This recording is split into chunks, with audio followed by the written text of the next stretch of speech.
माननीय अध्यक्ष महोदय, आज की आपकी इस पहल की जितनी सराहना की जाए उतनी कम है।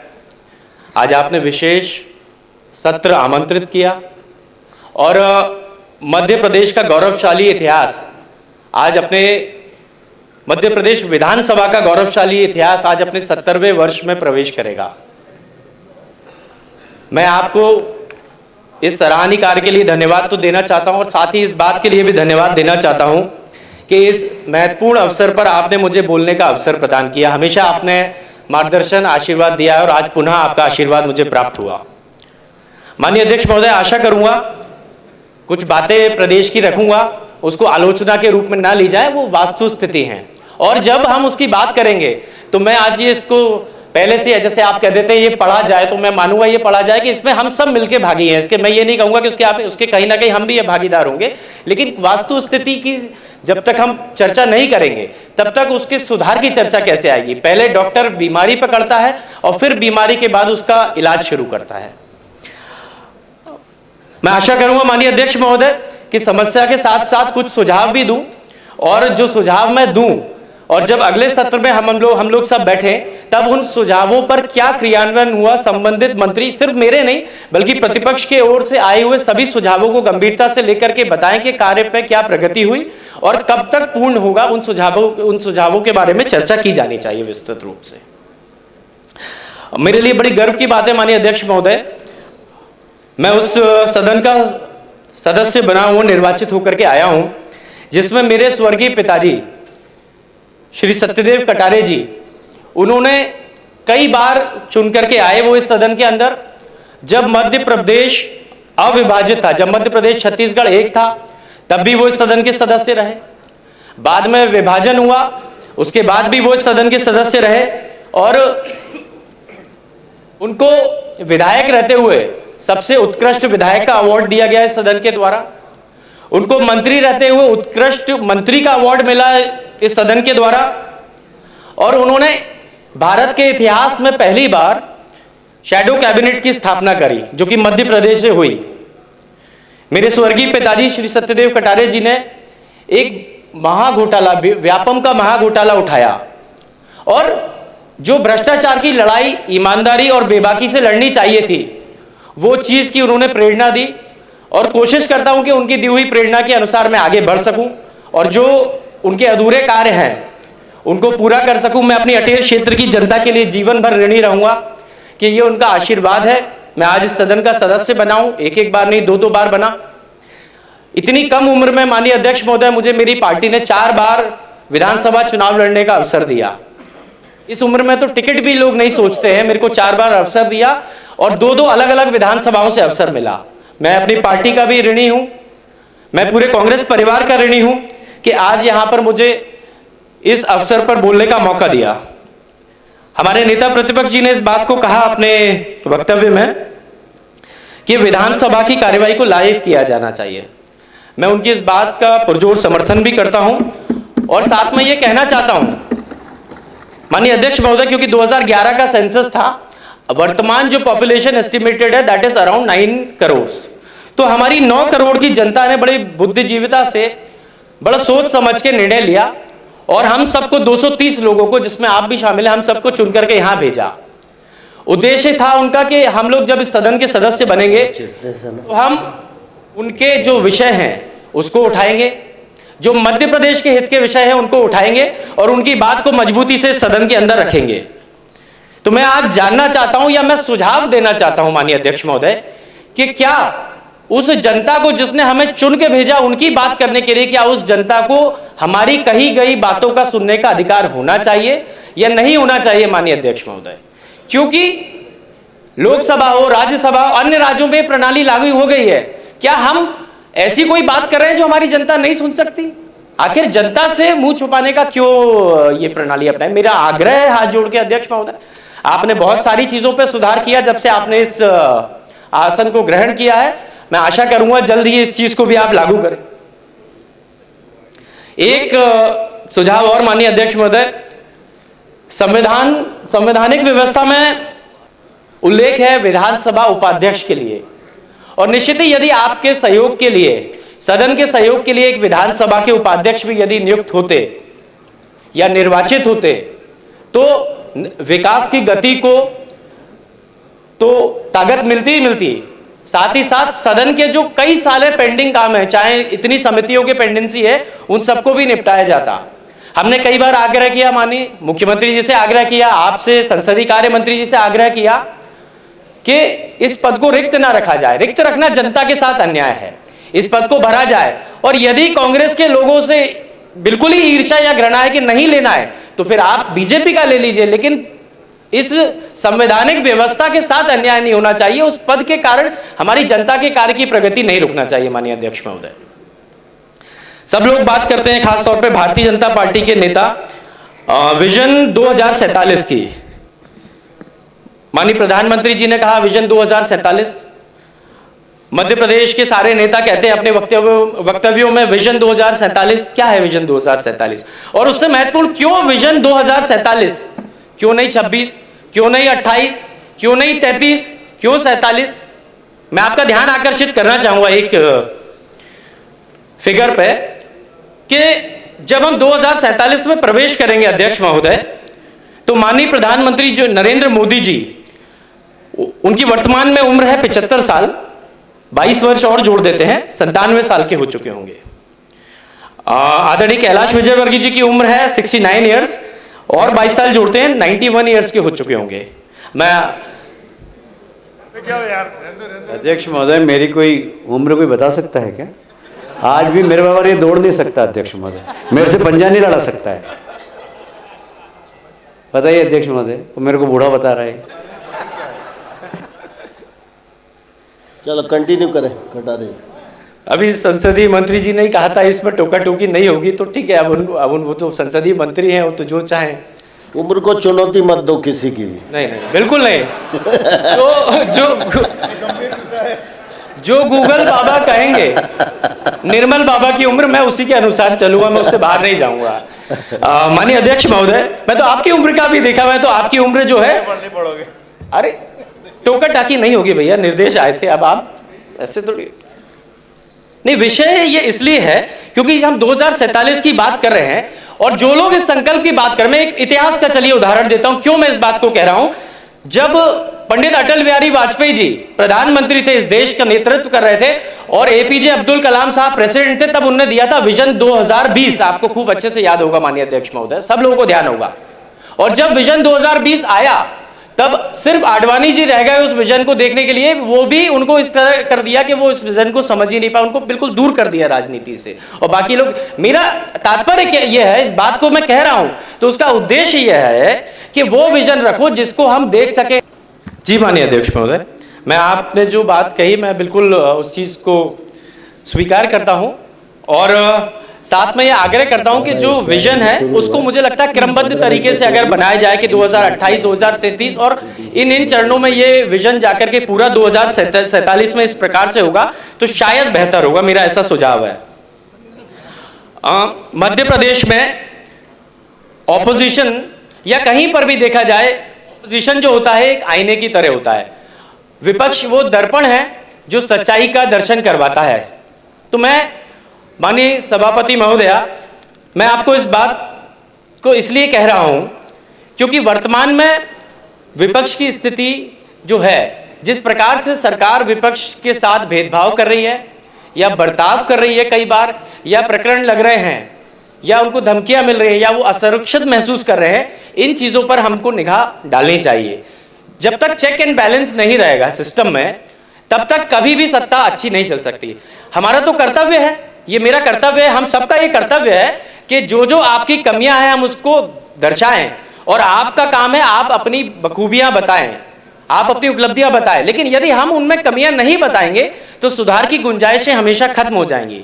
और एक अच्छे मित्र की परिभाषा भी यही है सभापति महोदया कि जो चाटुकारिता नहीं करे, जो हमेशा वाहवाही नहीं करे, बल्कि अपने मित्र को हमेशा सच्चाई का आईना दिखाते रहे। तो हमारा हमेशा प्रयास रहता है, लेकिन बदले में हमारे कई माननीय सदस्यों के ऊपर झूठे केस लगा दिया जाता है। मैं समझता हूं ये एक अच्छी गौरवशाली परंपरा नहीं है। मैं किसी का नाम नहीं लेता, किसने लगाए, किन पर लगे, परंतु ये हम सब जानते हैं सदन के निगाह में है और ये परंपरा पर रोक लेनी चाहिए, मेरा ऐसा आज के इस दिन पर आग्रह है, ये सकारात्मक एक सुझाव मैं देना चाहूंगा आपको।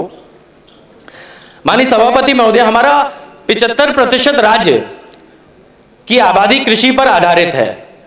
तो मेरा एक और छोटा सा सुझाव है, हम लोग हमारे स्कूल एजुकेशन सिस्टम में कभी रशियन रेवोल्यूशन के बारे में पढ़ाते हैं, कभी अंग्रेजों के युद्ध के बारे में पढ़ाते हैं। ठीक है, मैं नहीं कहता नहीं पढ़ाना चाहिए या पढ़ाना चाहिए, परंतु इसका वास्तविकता में बहुत उपयोगिता नहीं है। क्या सही नहीं होगा किसानों के हित में कि हर स्कूल के पाठ्यक्रम में अनिवार्य रूप से कृषि से संबंधित एक कोर्स डाला जाए और जो हमारी 75% आबादी है उसके प्रति इन बच्चों का ध्यान उसी समय जब रूट्स में वो बातें जा रही है वहीं से केंद्रित किया जाए, जिससे कि जो कृषि के व्यापार से या कृषि से लोगों का मोह भंग हो रहा है वो वापस कृषि की तरफ आकर्षित हो। तो मेरा ये सुझाव है कि इसको इनकॉर्पोरेट किया जाना चाहिए। साथ ही में जैसे इसमें दोनों सरकारों की मैं कह रहा हूं, चाहे बीजेपी की हो या कांग्रेस की सरकार हो, जब गवर्नमेंट स्कूल्स की बात आती है सभापति महोदया, तो सब बोलते हैं कि गवर्नमेंट स्कूल्स इतने बेहतर हो गए। बढ़िया तारीफ हम भी करते हैं, आप भी कर रहे हैं इस चीज को, मैं एक पक्ष पर नहीं आरोप लगा रहा। गवर्नमेंट स्कूल्स की बड़ी वाहवाही होती है कि इतना उत्थान हो गया, इतने अच्छे हो गए, व्यवस्थाएं इतनी बेहतर हो गई हैं। परंतु वास्तविकता में यदि अगर इतनी बेहतर हो गई होती तो क्या आप, हम या सारे ब्यूरोक्रेट्स, क्लास 1 ऑफिसर्स अपने अपने बच्चों को प्रदेश के बाहर या विदेशों में पढ़ने भेज रहे होते? क्या फिर उनको यहीं पढ़ाया जाता? आपका समय काफी हुआ है माननीय सदस्य, तो अपने सुझाव को आप प्रिसाइसली ज्यादा सारे सुझाव दे देंगे तो ज्यादा उचित होगा। मैं सभापति महोदय, मैं ओपनिंग कर रहा हूं तो मैं आशा करूंगा कि चीजों को विस्तार से रख सकूं। 15 मिनट तो वैसे भी आवंटित है और उसके अलावा मैं ओपनिंग कर रहा हूं तो थोड़ा सा समय मिल जाएगा, मैं बातों को उनको रखते जाऊंगा। मैं थोड़ा सा समय से मैं भी सहमत हूँ जी, हर सुझाव के लिए थोड़ा थोड़ा सा। तो जैसे मेरा इसमें सुझाव है, अब ये तो कमी है, कैसे सुधार हो सकता है, तो मेरा एक सुझाव है इसमें कि क्यों ना जितने लोग जनप्रतिनिधि हैं या जनप्रतिनिधि बनना चाहते हैं या जो ब्यूरोक्रेट्स है, क्लास 1 ऑफिसर है हमारे प्रदेश के, या जो लोग सत्ता का लाभ ले रहे हैं या सत्ता का लाभ लेना चाहते हैं, उनके लिए क्यों ना एक कानून बनाया जाए कि आप कम से कम 2 वर्ष से लेकर के 5 वर्ष अपने परिजनों को, अपने बच्चों को अनिवार्य, उसमें हम भी हैं, अनिवार्य रूप से आप जो है शासकीय स्कूलों में दाखिला दें। और जब वीवीआईपीस के बच्चे जाएंगे तो ये तो सिस्टम पूरा इर्द गिर्द वीवीआईपीस के आसपास घूम रहा है, अपने आप शिक्षण संस्थानों का सुधार हो जाएगा। तो मैं तो कहता हूं ऐसा नियम लाया जाए, सबका होना चाहिए, सबके लिए अनिवार्य होना चाहिए। अभी जब मैं पिछली बार बोल रहा था, पिछले सत्र में 2 दिसंबर का ये बात है, और वीआईटी के विषय पर बात हो रही थी, छात्र हित के विषय पर बात हो रही थी। माननीय मंत्री इंदर सिंह परमार जी अभी शायद मौजूद नहीं है, माननीय मंत्री इंदर सिंह परमार जी सुन रहे हैं, और मैं उनका वो वक्तव्य याद दिलाना चाहता हूं। उन्होंने बड़े खड़े होकर के इतने अच्छे से उन्होंने बोला कि मेरी मुख्यमंत्री जी से बात हो गई है, मैंने मुख्यमंत्री जी से फोन पर, ये रिकॉर्ड पर है कि मुख्यमंत्री जी से फोन पर बात कर ली है और हम वो कठोर कार्रवाई करेंगे। इसको 3-4 बार हाथ हिला करके उन्होंने कहा वो कठोर कार्रवाई 7 दिन के अंदर करेंगे कि इतिहास कांप जाएगा। आज 2 दिसंबर से आज हो गई 17 दिसंबर, इतिहास तो कांपा नहीं, मैं कांप गया कि भाई कोई कार्रवाई ही नहीं हो रही। माननीय मंत्री जी, क्या सदन में इस प्रकार का कर, आप आश्वासन 15 दिन का दे देते, आप तो मंत्री हैं, और आपने यह तक कहा कि मुख्यमंत्री जी से चर्चा हो गई है।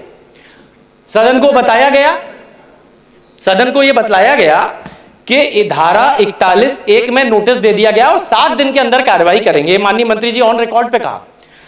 उसके बाद आज की वर्तमान की जो मुझे जानकारी मिली है वो यह है कि धारा 41(2) के तहत नोटिस दे दिया है वहां पर प्रशासक नियुक्त करने के लिए, लेकिन न जाने किस कारण से वो फाइल रुक गई है, किसका फरमान जारी हो गया। और सदन में जब कहा, मुख्यमंत्री जी की सहमति से कहा, उसके बाद कार्रवाई नहीं हो रही। छात्रों को वो पानी पिलाया गया जिससे एक छात्र की मृत्यु हुई और 36 छात्रों को पीलिया हुआ, ये रिकॉर्ड पर है, इससे कई ज्यादा आंकड़े थे। मैं इसमें आरोप नहीं लगा रहा, लेकिन मैं छात्र हित की बात कर रहा हूं। यदि भ्रष्टाचारियों पर कार्रवाई नहीं होगी तो कैसे सिस्टम का सुधार होगा? पैसा वही है, या तो वो भ्रष्टाचार में चला जाएगा, और भ्रष्टाचार में नहीं गया तो वो इधर विकास में चला जाएगा। तो भ्रष्टाचार को रोकेंगे, ऑटोमेटिक विकसित मध्य प्रदेश की तरफ हम बढ़ेंगे। मैं माननीय मंत्री जी से आग्रह करना चाहूंगा कि आप अपने दिए हुए वक्तव्य को सुने माननीय मंत्री जी, या तो आप खेद व्यक्त करें और कारण स्पष्ट करें कि इन कारणों से अब हम नहीं कार्रवाई कर रहे भ्रष्ट लोगों पे, और या फिर कार्रवाई करके इस सदन को बताएं, नहीं तो आने वाले दिनों में हम लोग वहां जाकर के धरना देंगे और एक क्रमबद्ध आंदोलन करेंगे यदि आवश्यकता पड़ी तो। माननीय सभापति महोदय, हमारे पत्रकार भी बैठे हैं दीर्घा में। मैं आपको बताना चाहूंगा कुछ घटनाएं, बस 4-6 घटनाएं शॉर्ट में। इंदौर में एक पत्रकार है हेमंत शर्मा, न्यूज़ 24 के। आपकी चर्चा होते हुए 17 मिनट हो चुके हैं, अब अपना समय सीमा में बात पूरी करें, इतना ही आपसे आग्रह है। जी सभापति महोदय, न्यूज़ 24 के एक पत्रकार हेमंत शर्मा, भिंड में 3 पत्रकारों के साथ मारपीट हुई, नरसिंहपुर में ब्रजेश दीक्षित, इंदौर में सागर चौक से 10 सूत्र के 2 वरिष्ठ पत्रकार हरीश दिवेकर, आनंद पांडे, कुलदीप सिंगोरिया, इन सबको पुलिस ने प्रताड़ित करके झूठे केस लगाए। मेरा आग्रह है कि पत्रकार सुरक्षा अधिनियम का पालन मध्य प्रदेश में नहीं हो रहा, सिर्फ कागजी ये अधिनियम रह गया। इस प्रकार का पालन होना चाहिए। ये हमारा चौथा स्तंभ है और मीडिया की स्वतंत्रता के मामले में इंडिया 151 नंबर पे, आउट ऑफ 180 कंट्रीज का सर्वे किया, 151 नंबर है, जो आखिरी के चरणों में आता है। मुझे लगता है इस पर विचार करके इसको सुधारना चाहिए और मध्य प्रदेश में तो कम से कम हम लोगों को विकसित मध्य प्रदेश के लिए चौथे स्तंभ की रक्षा करना चाहिए। कानून व्यवस्था की मैं और बात करना चाहूंगा। अभी आदरणीय कैलाश विजयवर्गीय जी बोल रहे थे, अभी मैंने कल ही उनका वक्तव्य देखा, उनको कुछ अधिकारी गुंडे धमकी दे। जब हमारा सदन के सबसे वरिष्ठ नेता असुरक्षित महसूस कर रहे हैं, उनको धमकियां मिल रही है, और ना एक नहीं दोनों कैलाश, हमारे जो कैलाश कुशवाहा जी हैं, मैं सदन के सदस्य को बोल रहा हूं, गंभीर विषय अध्यक्ष महोदय, दोनों को धमकी मिल रही है। और वरिष्ठ सबसे सदस्य को अगर ऐसी धमकी मिलेगी तो मुझे लगता है इस संकल्प के अंदर विकसित के साथ साथ सुरक्षित मध्य प्रदेश का संकल्प भी लाना चाहिए। हमारे नेता प्रतिपक्ष जी ने कहा कि कर्ज मुक्ति का संकल्प भी लाना चाहिए, तो मैं आग्रह करूंगा कि सुरक्षित मध्य प्रदेश का संकल्प लाया जाए। और जब हमारे वरिष्ठ सदस्य सुरक्षित नहीं है तो कैसे हम सुरक्षा प्रदान करेंगे, इस पर थोड़ी सी सार्थक चर्चा होनी चाहिए। अभी सागर में एक थाना प्रभारी ड्रग्स और दारू दोनों थाने के अंदर से बेच रहा है। इंदौर में एक जिले के अंदर इंदौर में एक खजराना थाना है, वहां पर 2 विटनेसेस को 1200 केसेस में सिमिलर विटनेसेस को फर्जी तरीके से लगाकर 1200 परिवारों की जान के साथ या भविष्य के साथ खिलवाड़ किया गया। माननीय सदस्य से मेरा पुनः आग्रह है कि बात आपने बहुत विस्तार से कर ली है और बड़ी लंबी संख्या है आपके दल की भी और हम सत्ता पक्ष की भी, सबको बोलने का समय मिले, इसलिए आप भी थोड़ा सा समय पर ध्यान देते हुए अपनी बात पूरी करें। मैं बस अपने संभाग के लिए और अपने जिले के लिए बस सुझाव देता हूं, बाकी सारी चीजें मैं क्लोज कर रहा हूं। एक सेकेंड, मतलब 15 मिनट तो मैंने वो खत्म ही कर दिया अध्यक्ष, मैं तो बस 2 जगह की सुझाव आप 12:51 से बोल रहे हैं। ठीक है, अब मेरा एक सुझाव है माननीय सभापति महोदय कि मध्य प्रदेश के पास महाराष्ट्र से 3 गुना ज्यादा सिंचित भूमि है। ये फिगर्स लेट डाउन है और सार्वजनिक है। यहां पर रिपोर्ट कहती है, जो हमारी ग्वालियर की एग्रीकल्चर यूनिवर्सिटी है, साथ में national federation of cooperative sugar factories जो नई दिल्ली की है, और मध्य प्रदेश की महाराष्ट्र की जो कोऑपरेटिव है, जो सबसे बड़ी गन्ने की कोऑपरेटिव है सो कॉल्ड विश्व में, इनकी रिपोर्ट ये कहती है कि मध्य प्रदेश में 200 शुगर मिल स्थापित करने की संभावनाएं हैं।